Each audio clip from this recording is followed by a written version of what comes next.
restoring the old stone school to become town offices and the art center, they had this little white building here that was a home. It had been built in 1914, and it came along with this property that the town and art center complex is now on. So they didn't quite know what to do with it and proposed to the Historical Society, which has been around for 40-some years, if we might be able to make a museum out of the situation here, which we decided would be a lovely venue for people who come, and also to be able to have the lighting that's in this house and really set a museum up that would tell the story of Louisa County. We decided that if we would present exhibits around some themes that have run throughout the county, that's probably the best way to tell the county story. So when visitors come now to the Sargeant Museum, they're able to go through 6 different themed rooms. And the first one is about the native people who lived here before any white settlers ever came.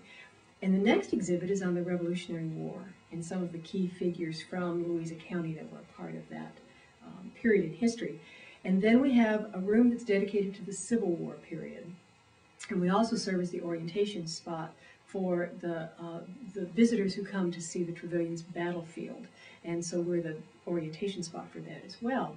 And then we have two exhibits talk about the transportation that developed within the county, the road systems, the railroads, and also education.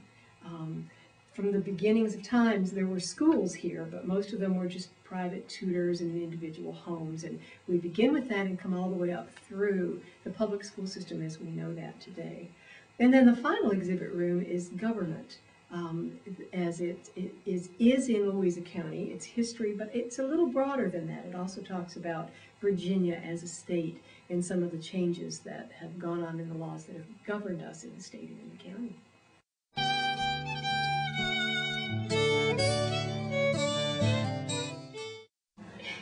We're going through these 2 boxes that have information on churches in Louisa County, and want to come up with a display of churches. We're trying to figure out what information we have so we know which way to go, whether we want to divide it by years or old churches, new churches, ones that have changed. We don't know. We're looking to see what information we have so we can have a nice display. Right, and a lot of things that we have in these boxes are pictures of some of the old churches, for example, history of the old churches.